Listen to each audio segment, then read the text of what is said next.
एक शेर तो एक सवा शेर, नॉकआउट पंच एक तरफ से मिला, दूसरी तरफ से भी पंच आया। इंडिया साउथ अफ्रीका सीरीज एक एक पर है बराबर, और इस सीरीज को देखने में बहुत मजा आ रहा है। बल्लेबाजों की चांदी हो रखी है। हमारे साथ एक बल्लेबाज भी है, मैंडी पाजी।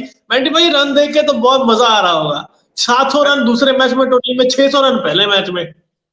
यार तू पहले गल दस, होस्टिंग पहले कितनी की है? आप पहले सोच के रखा ਸੀ कि हुणे मारे पंच, एक शेर दूसरा शेर दूसरा अभी पंच। अभी आया, अभी अभी आया। कितनी यार, वेल डन आर्यन, छाया पे। हाँ, बल्लेबाजी चाहती है यार पूरी पूरे। वो कुलदीप यादव ने कहा था ना कि उस मैच में गुवाहाटी वाली विकेट में कि रोड दे दिया है, वहां तो रोड नहीं था। ये दोनों विकेट, स्पेशली ये दूसरी विकेट तो बिल्कुल ही रोड की तरह थी। तो बॉलर्स के लिए अनफॉर्चुनेटली कुछ खास था नहीं। और ऑब्वियसली इंडियन बॉलर्स के लिए और थोड़ा मुश्किल था, क्योंकि ड्यू में बॉलिंग आई उनकी, और टॉस तो हम जीतते नहीं है। और अच्छी टीम है ना, ज्यादा टॉस के बारे में सोचती भी नहीं है। I am sure Indian team सोच रही होगी कि एक तरह से ये चीज अच्छी भी है कि इंडियन टीम थोड़ा टेस्ट हो रही है डिफिकल्ट कंडीशंस में। आपकी बेटर तैयारी होती है ऐसे। सो एक एक हिसाब से अच्छी चीज है कि इंडियन टीम अभी से ही टेस्ट होना शुरू हो गई है। बिल्कुल, बहुत सही पॉइंट रखा है आपने कि टेस्ट होना जरूरी है एक बड़े टूर्नामेंट से पहले, जो कि दक्षिण अफ्रीका में खेला जाएगा 2027 का वर्ल्ड कप। अब 2027 वर्ल्ड कप मेरे मुंह से निकल ही चुका है, तो सीधा सीधा सवाल जाएगा किंग कोहली पे। जब भी किंग कोहली को थोड़ी सी ऐसे उंगली करो ना, हाँ भाई क्या बनेगा तेरा, अगला रख के मारता है चपेड़ कि ये बनेगा मेरा। 2 मैच 2 सेंचुरी। आप तो उनके साथ ना खेले हो, आपने ड्रेसिंग रूम शेयर किया है। जब विराट को थोड़ा पुश बैक किया जाता है, तब तब वो कैसे निकल के आते हैं, थोड़ा इंसाइट दीजिए इस पे। इनसाइड, चलो एक तो वो है कि चलो लोग काफी बात करते हैं उनके बारे में, और ऑब्वियसली बात होगी भी, क्योंकि he is the king, he is the GOAT, है ना। तो लेकिन आई थिंक जिस हिसाब से उन्होंने खेला है, वो सबसे अच्छी चीज लगी देख के। मैंने अपने एक रील भी बनाई थी कि जो ग्रेट प्लेयर्स होते हैं वो ना टाइम के साथ इवॉल्व होते रहते हैं। और कुछ साल पहले तक, मे बी 2020-21 से पहले तक, जब ओडीआई क्रिकेट इतनी नहीं चेंज हुई थी, तब अराउंड वो अपना 50 पूरा करते थे, अराउंड 60-65 बॉलों में। और फिर वहां से हाँ एक्सेलरेट करते थे और बड़ी तगड़ी सेंचुरी मारते थे, है ना। और लेकिन अगर आप इन दोनों मैचेस में देखो, दोनों हाफ सेंचुरीज ही उन्होंने कुछ 47-48 बॉलों में मार दी थी। तो जिससे पता लगता है कि बिल्कुल। यार ही नोज की गेम थोड़ी चेंज हो रही है, और उस हिसाब से वो भी अपने आप को इवॉल्व कर रहे हैं। और सबसे लेकिन तगड़ी चीज ये है कि यार कि कोई कंपेटिटिव क्रिकेट नहीं खेल रहे, उसके बावजूद इतना तगड़ा परफॉर्म कर रहे हो ना, तो इससे पता लगता है कि आप मेंटली कितने स्ट्रांग हो। और जैसे कि मैंने बोला कि यार आपको आपको काफी अच्छे स्किलफुल टैलेंटेड प्लेयर्स मिल जाते हैं, लेकिन ऐसा कन्वर्जन रेट, इतनी लंबी इनिंग्स बार बार, और सिर्फ सेंचुरीज की नहीं बात कर रहा हूँ, बहुत सारी अभी हाफ सेंचुरीज भी होंगी उनकी, इतने कंसिस्टेंटली रन बनाना, you you have to be very special यार। और वो शो करा है उन्होंने बार बार, और जो सेलिब्रेशन भी उन्होंने की थी, वहां से भी पता लगता है कि कितना मीन करता है उनके लिए ये दोनों हंड्रेड्स। और मुझे नहीं लगता मतलब कि वो सिर्फ दूसरों के लिए था। आई थिंक वो एक, हम क्रिकेटर्स या हम स्पोर्ट्समैन, स्पोर्ट्स पर्सन काफी ना एक अपने आप से करते रहते हैं, इट्स ऑलवेज मी वर्सेस मी वाली चीज होती है कि या यार एक आपकी इनर वॉइस होती है जो आपको बैक करती है, एक इनर वॉइस होती है जो आपको कई बार बैक नहीं करती। तो कई बार वो ऐसे होता है कि मतलब मैंने अपने आप को ही थोड़ा और, है ना, प्रूव किया है कि देखो अभी भी मेरे पास है। सो वो सेलिब्रेशन वगैरह देख के बहुत अच्छा लगा। और वैसे भी वो जब थोड़ा अग्रेसिव मोड में आते हैं, वो सेलिब्रेट करते हैं जब विकेट लेके भी, बॉलिंग टाइम भी, तो बहुत मजा आता है। तो वैसे ही बहुत अच्छा लगता है। बिल्कुल। लोग कह रहे थे 2016 की शेड्स आ गई हैं, और बिल्कुल आ गई हैं विराट में। That hunger is always there. और उन्होंने हर्षा भोगले को इंटरव्यू में कहा भी था मैच के बाद, इट्स ऑल मेंटल। नेट्स में ज्यादा हिट्स नहीं होते, it's all mental. And good on India, good for their batting, they've scored high. पर अपाजी एक कंसर्न है गेंदबाजी का। अब ड्यू में गेंदबाजी करना कैसा रहता है? आप फील्ड पे होते हैं एज अ फील्डर, आपने काफी बॉलर्स को सपोर्ट भी किया होगा। आपको एज अ कैप्टन क्या चैलेंजेस लगे जब आप खेल रहे थे ड्यू के साथ? गेंदबाजी करना कितना मुश्किल हो जाता है, और स्ट्रेटेजी कैसे बनती है उसके अराउंड? ऑनेस्टली मैं देख रहा हूँ मतलब काफी थोड़ा क्रिटिसिज्म भी मिल रहा है इंडियन बॉलर्स को, बट सीरियसली ड्यू में बॉलिंग करना स्पेशली स्पिनर्स के लिए बहुत ही मुश्किल होता है। मतलब वो बार बार स्किट करती रहती है बॉल हाथ से, है ना, छूटनी मुश्किल हो जाती है, एक जगह पे लैंड करानी मुश्किल हो जाती है। तो आई एम श्योर। और क्या है कि थोड़ा आप अगर देखो, रविंद्र जडेजा को छोड़ दो, आप कुलदीप यादव को थोड़ा छोड़ दो, अदरवाइज काफी यंग अटैक है, तो इनको टाइम लगेगा, ठीक है ऑनेस्टली। अर्शदीप भी ऑब्वियसली T20 के हिसाब से काफी एक्सपीरियंस है, लेकिन वनडे में इतना नहीं खेले। लेकिन हालांकि Arshdeep was simply outstanding in the last second ODI, क्या जो उन्होंने बॉल डाला है। बट वही हमें थोड़ा टाइम देना पड़ेगा अपने गेंदबाजों को, और ड्यू में बॉलिंग करना डेफिनेटली बहुत मुश्किल होता है। और क्या है कि हमारी बॉलिंग से ज्यादा जिस हिसाब से साउथ अफ्रीका ने बैटिंग की है यार, मतलब आउटस्टैंडिंग। जैसे उनका पहले माकरम से लेके फिर बबूआ ने संभाली इनिंग्स, फिर ब्रिट्स की क्या बैटर है यार, वो तो इतना कंसिस्टेंट, इतने शायद अगर मैं गलत नहीं हूँ 7-8 50+ स्कोर हो चुके हैं 11 इनिंग्स में ही, तो बहुत तगड़ा रिकॉर्ड है। और फिर जो आप बोल सकते हो कि बहुत इम्पैक्टफुल पारी जिसने गेम चेंज कर दी, वो ऑब्वियसली ब्रेविस, बेबी एबी जिसको हम बोलते थे, तो शायद अभी भी बोलते हैं लोग, उन्होंने आके गेम ही चेंज कर दी। So I think more than Indian bowling, it's about South African batters कि उनकी बैटिंग में कितना दम है। जैसा आप कह रहे थे, साउथ अफ्रीका ने ब्रिक बाय ब्रिक, जैसे हम जेंगा खेलते हैं ना, एक ब्रिक के ऊपर दूसरी रखते हैं, वैसे उन्होंने चेस कंस्ट्रक्ट की है। Obviously second highest chase for India in ODI, so that was very well done, very well led platform by the South African. Series तो 1-1 पे जो है वो बराबर हो चुकी है। उन्होंने कभी नंबर 4 पे बैटिंग नहीं की, महाराष्ट्र के लिए भी कभी नहीं की, लेकिन उन्होंने उस नंबर पे आके जो बैटिंग की है, अराउंड 50 बॉलों में 50 मारे, फिर he has the ability to switch gears like that. और स्पेशली जो स्पिनर्स को खेलते हैं बहुत तगड़ा, वो दिखा हमें। शायद वो सीएसके के लिए भी शायद इसलिए 3 नंबर पे आना शुरू कर दिया था, क्योंकि उनको मालूम है, या जो लोग क्लोजली देखते हैं ना, उनको उनको पता है कि ये स्पिनर्स के खिलाफ तो बहुत ही तगड़ा बैटर है। और जैसे केशव महाराज के खिलाफ उन्होंने बैटिंग की है, पहले स्वीप मार दिए और फिर उनको फील्डर आगे लाना पड़ा, फिर मिडॉन के ऊपर से लिटरली एक हिसाब से वो उनके साथ खेल रहे थे। तो ये क्वालिटी बताता है ऋतुराज गायकवाड़ की। और जो सेंचुरी मारी है, सिर्फ 77 बॉल में सेंचुरी यार, आउटस्टैंडिंग नॉक। एंड बहुत टॉप क्वालिटी प्लेयर है, और ये बताता है कि इंडियन बैटिंग में डेप्थ कितनी है। और शायद ऋतुराज गायकवाड़ ने बताया है कि एक्चुअल में उनको मिस किया है टेस्ट टीम में ना लेके इंडियन टीम ने, और क्योंकि उनके पास वो क्वालिटी है स्पिनर्स को भी बहुत अच्छा खेलने की, और बहुत तगड़ी फॉर्म से आ रहे थे, डोमेस्टिक क्रिकेट में बहुत अच्छा करके आ रहे थे इंडिया ए में भी। And I am really happy कि उन्होंने वो सेंचुरी मारी है इंडिया के लिए भी पहली। देखिए, जैसे जैसे दो बैट्समैन कभी कभी रन लेते हुए कंफ्यूजन हो जाता है और नो की कॉल आती है ना, वैसे ही अभी मंडी पाजी का मुझे कॉल आया नो। एक गायकवाड़ की बात मिस हो गई थी, और वो अच्छा हुआ कि हमने कवर कर ली, क्योंकि लिस्ट का फॉर्म, रिसेंसी फॉर्म, जो बल्लेबाज रन करके आता है, कॉन्फिडेंस बहुत होता है। और आई थिंक वो सारा जो कॉन्फिडेंस है ऋतु ने इस 100 में दिखाया। Unfortunately it went in when.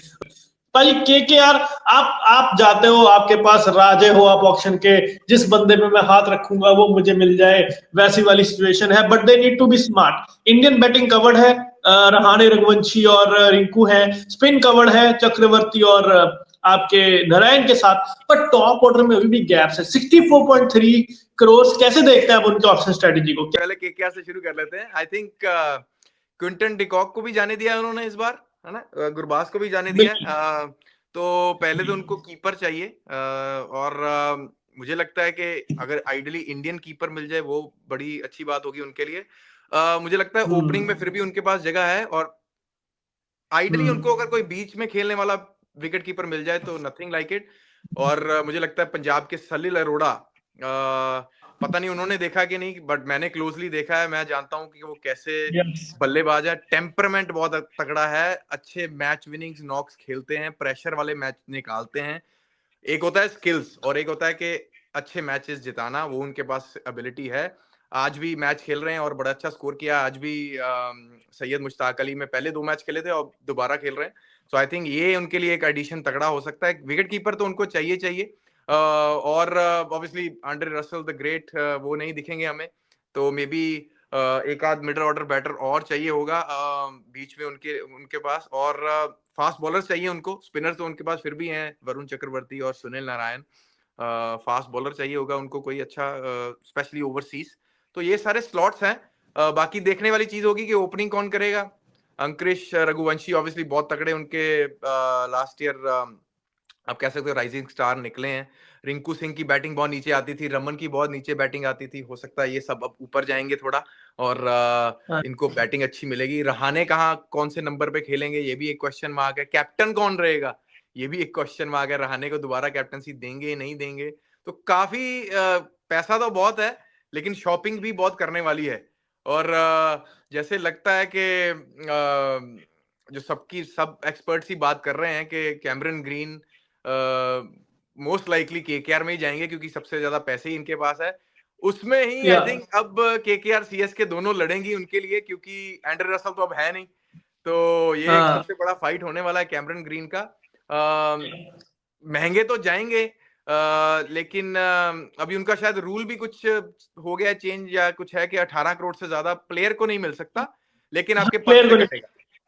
तो आपके हाँ पर्स से हाँ ये अगर आपने 25 करोड़ में लिया कैमरन ग्रीन तो आपके पर्स से 25 करोड़ निकलेगा, लेकिन हाँ मिलेगा प्लेयर को 18 करोड़ ही, वो क्योंकि मैक्सिमम हाँ प्राइस था और बाकी पैसे शायद बीसीसीआई के पास जाएंगे।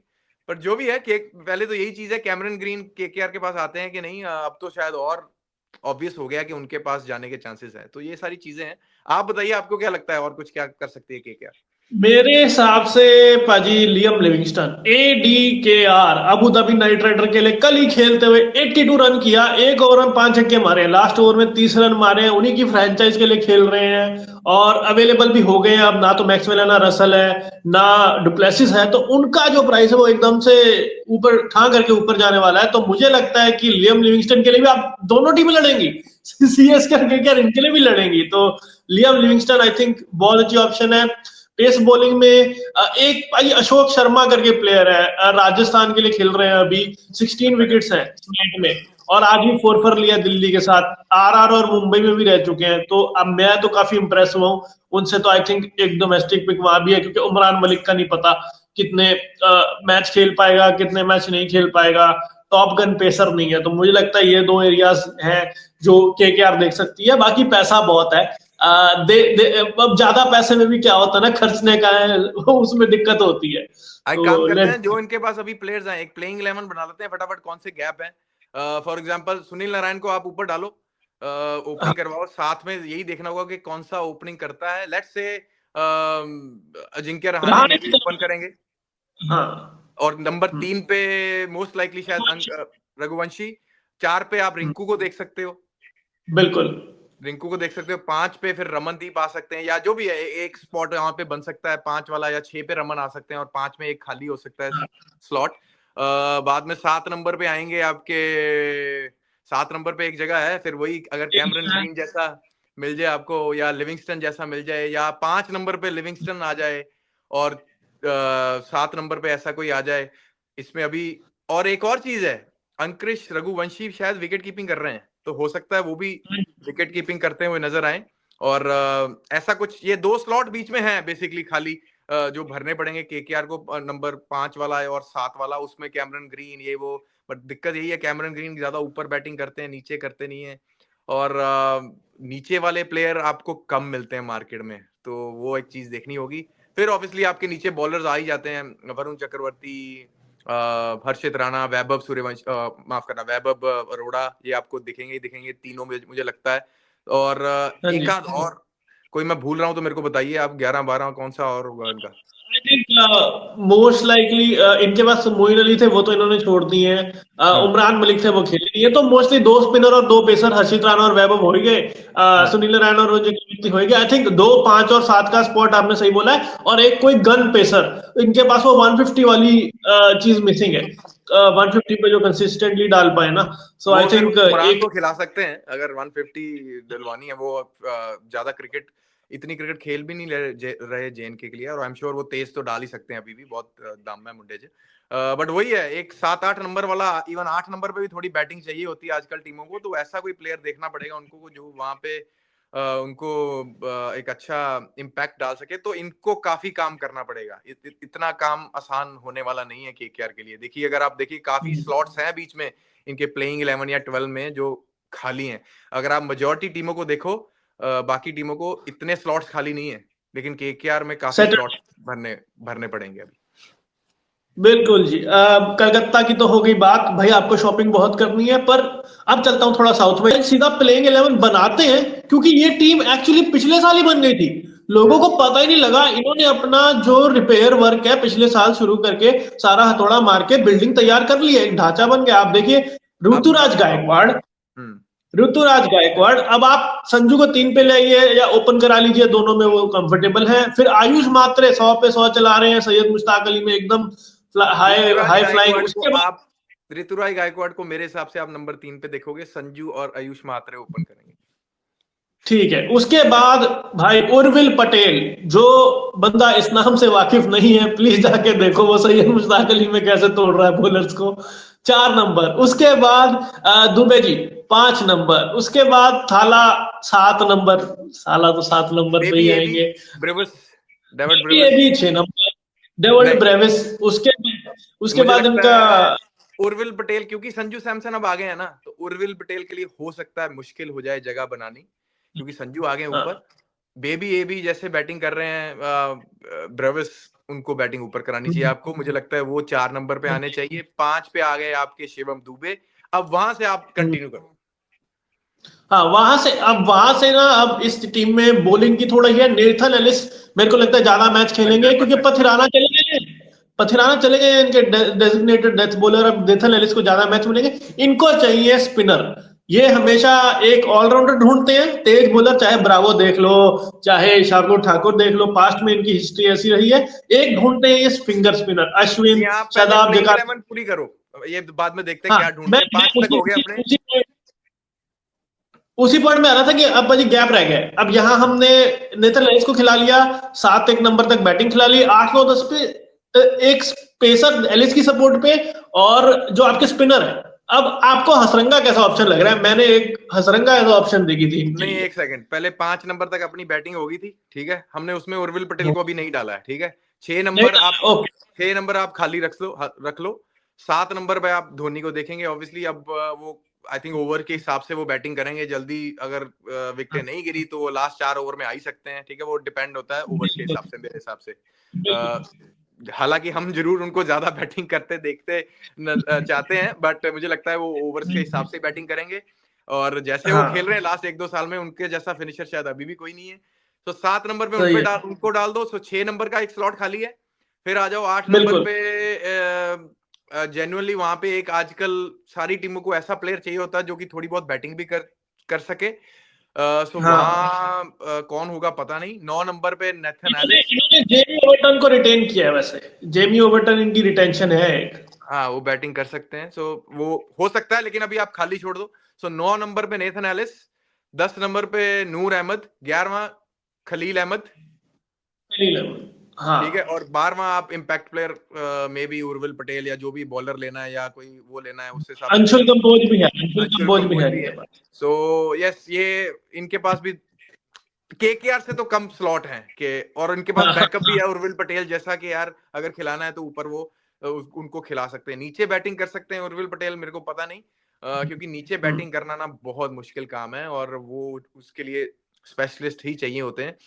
सो लेट्स सी, ये काफी स्लॉट हैं खाली जो इनको भरने पड़ेंगे। नूर अहमद इनके पास है 8 नंबर। स्पिनर इनको चाहिए, जैसे आपने बोला, रवि बिश्नोई मेरे को लगता है कि सीएसके में जाएंगे।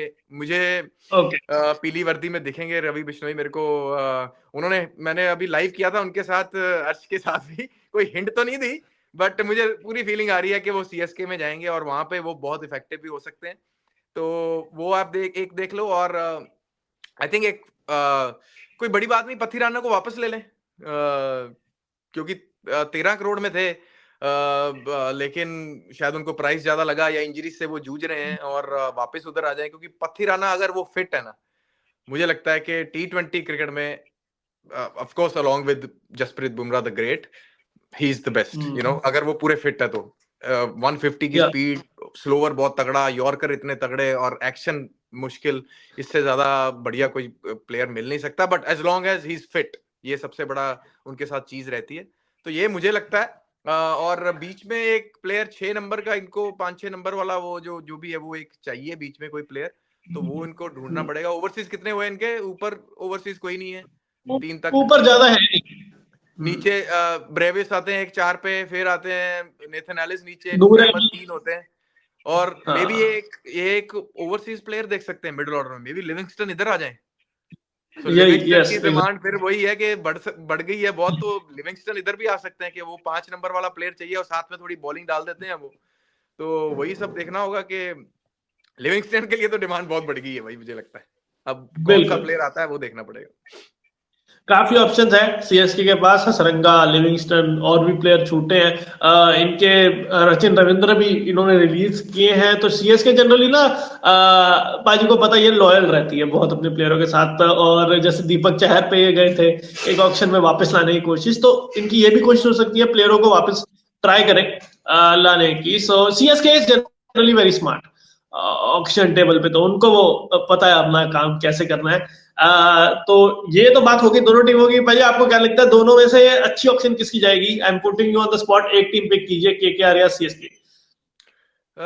मुझे लगता है मुश्किल काम है वैसे, दोनों टीम के लिए मुश्किल मुश्किल काम है, बट सीएसके ओवरऑल थोड़ी बेटर ऑलरेडी सेटल लग रही है और ये प्लेयरों ने ऑलरेडी पिछले साल अच्छा कर दिया है। तो आई थिंक सीएसके की बेटर जाएगी। आई थिंक मेनली उनको एक स्पिनर चाहिए पहले, जो नूर अहमद के साथ वो खेलता हुआ दिखे, और रवि बिश्नोई मुझे लगता है कि सीएसके में जाते हुए मुझे दिख रहे हैं मेनली। Exactly exactly. चलिए, 3 टॉपिक्स पे आज बहुत अच्छी डिस्कशन हुई। साउथ अफ्रीका सीरीज, अभी उसका एक तीसरा वनडे बचा है, उस पर भी बात करेंगे। क्यों सीरीज 1-1 टाइड है, आप अपना बताना कमेंट्स में कौन जीत रहा है सीरीज। और उसके बाद 2 टीमें हो गई, केकेआर और सीएसके, जो आज हमने कर दी है कवर। आपको क्या करना है? मनदीप सिंह चैनल और द डायरेक्ट हिट को करना है सब्सक्राइब, लाइक करना है। अगर आप चेन्नई और केकेआर के फैन है तो और ज्यादा शेयर करना है। मेहंदी पाजी केकेआर के लिए भी खेले हुए हैं भाई, तो उनको भी आपने उस जर्सी में देख रखा है। आपसे मिलेंगे और आईपीएल टीम्स की कवरेज लेके, थर्ड वनडे की। और जाते जाते एक शब्द मैं आपसे पूछूंगा पाजी, जो रूट डिफाइन, जो Root in 1 word, the test player, क्योंकि उसके बिना ये शायद आज वीडियो खत्म करना गलत रहेगा। 40th test turn. Final hurdle उन्होंने क्रॉस किया है ऑस्ट्रेलिया में, रन मारने। आई थिंक पूरे वर्ल्ड क्रिकेट में जाना जाता है कि अगर आपने ऑस्ट्रेलिया में जाके ऑस्ट्रेलिया के खिलाफ रन मारे ना, तब आपको महान प्लेयरों में गिना जाता है। तो अब आई थिंक उनको डेफिनेटली ऑस्ट्रेलिया वाले भी, आई थिंक बाकी सारी दुनिया तो मानती थी महान, लेकिन अब ऑस्ट्रेलिया वाले भी महान मानेंगे।